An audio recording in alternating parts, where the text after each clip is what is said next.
안녕하세요. 네, 처음 인사드리겠습니다. 네, 수동물병원 원장 김동빈입니다. 네, 병원에 오는 아이들 중에서 일단은 간지러움증을 호소하면서 내원하는 아이들이 상당히 많은 편이에요. 사람 같은 경우에도 어딘가가 되게 간지러울 때는 상당히 많이 힘들죠. 이제 강아지 같은 경우에도 이제 간지러움증을 호소하고 내원하는 아이들이 꽤 많은 편인데요. 일단 첫 번째로 간지러움증을 아이들이 어떻게 해소시키는지에 대한 것들을 행동학적으로 좀 정리를 조금 해가지고 전체적으로 좀 보려고 해요. 강아지들 같은 경우에는 아무래도 이제 손을 자유롭게 쓸지 못하니까, 그리고 도구를 손에 쥐지 못하니까, 그래서 얼굴 쪽이 만약에 간지럽다라고 하면 눈 부위가 간지럽다라고 했을 경우에는 애들이 보통 세수한다 그러죠. 요렇게 하면서 이제 세수하는 이제 행동을 보이면서 눈 주변을 이제 긁는 증상을 보인다든지, 아니면 쿠션이라든지 침대 이런 데에서 보통 보호자님들 말씀하실 때 아이가 원래 그래요, 좀 약간 좋을 때 그래요, 이런 말씀을 많이 하시는데, 사실상 그래서 그러는 경우도 많겠지만 쿠션 같은 데다가 몸을 막 이렇게 비비는 거죠.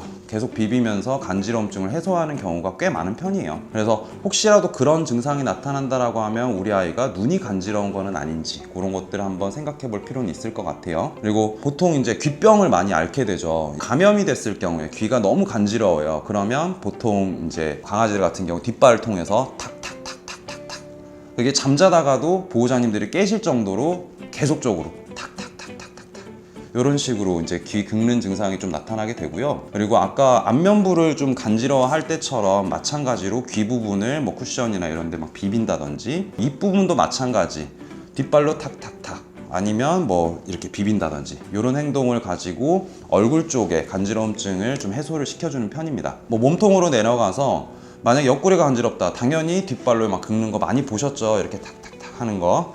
그리고 등 쪽이 간지럽다 라고 하면 애들이 배를 까죠. 이렇게 가서 뒷부분을 이렇게 비비는 증상을 통해서 간지러움증을 좀 해소하는 편이에요. 마찬가지로 이제 보호자님들께서 아이들이 배를 까고 이제 등을 이렇게 비빈다, 그게 좋아서 하는 행동이다 라고 말씀을 많이 하시는 편이기는 한데요.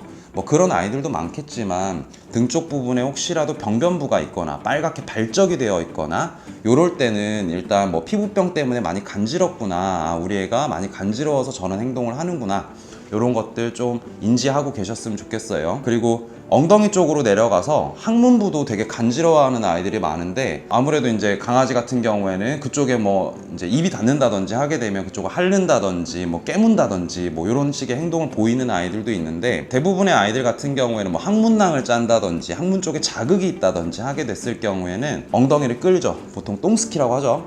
이제 그런 것들을 쭉 밀면서 간지러움증을 해소하기도 합니다. 병원에 가장 많이 오는 아이들 중에서 간지러움증을 호소하는 부분이 귀라든지, 그리고 마지막으로 발입니다. 사람 같은 경우에는 손바닥이 간지럽거나 손등이 간지러울 때 손가락을 이용해서 이렇게 긁으면 되는데, 강아지들 같은 경우에 그렇게 하기가 조금 어렵죠. 그러다 보니까 입이 닿아요. 입이 닿고 계속 핥죠. 계속 핥고, 이게 좀 더 심해지면 그때는 이제 간지러움증이 핥는 걸로 해결이 안 되니까 막 씹기 시작해요.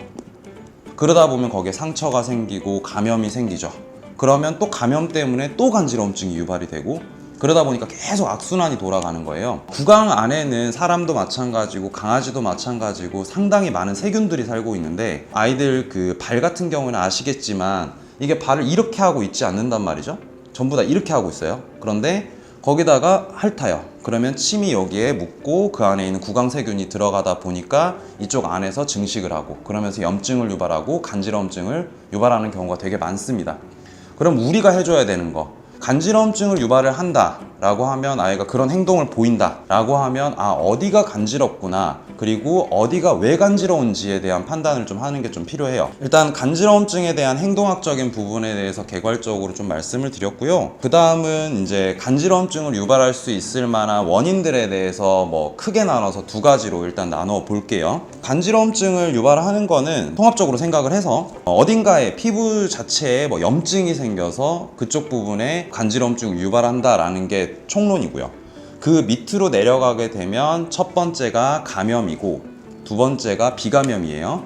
자, 감염 같은 경우에는 세균이나 뭐 곰팡이나 뭐 기생충 이런 것들에 감염이 되게 되면 피부 조직에 염증이 생기게 되고 그러면서 이제 간지러움증을 유발을 하는 거죠.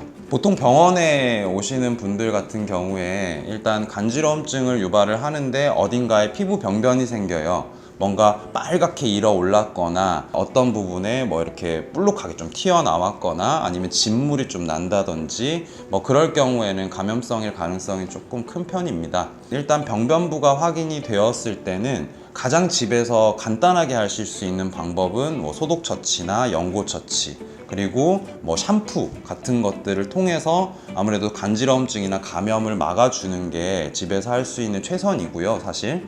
근데 그렇게 했음에도 불구하고 아이가 해결이 되지 않고 계속 그 병변부가 계속 넓어진다든지 아니면 뭔가 해결이 안 되고 간지러움증을 계속 유발한다든지 하게 됐을 경우에는 그때는 이제 병원의 도움을 조금 받으실 필요가 있습니다. 병원에 오시게 되면 저희가 맨 처음에 하는 거는 피부 병변이 어디에 있는지를 먼저 확인을 하게 되는데요. 만약에 뭐 등 쪽이든 뭐 귀 쪽이든 이쪽에 뭔가 피부 병변부가 생겼다라고 하면 병원에서는 세균이나 곰팡이나 기생충 요 감염에 대한 것들을 먼저 배제하기 위해서 간단한 검사들을 진행하게 되죠. 그거에 따라서 뭐 중감염인 아이들 같은 경우에는 뭐 세균은 항생제, 뭐 곰팡이는 항곰팡이제, 그리고 뭐 기생충 같은 경우에는 기생충 관련 약들 요렇게 해가지고 처방이 내려지기도 하는데 그렇게까지 심하지 않은 아이들 같은 경우에는 이제 국소 외용제죠.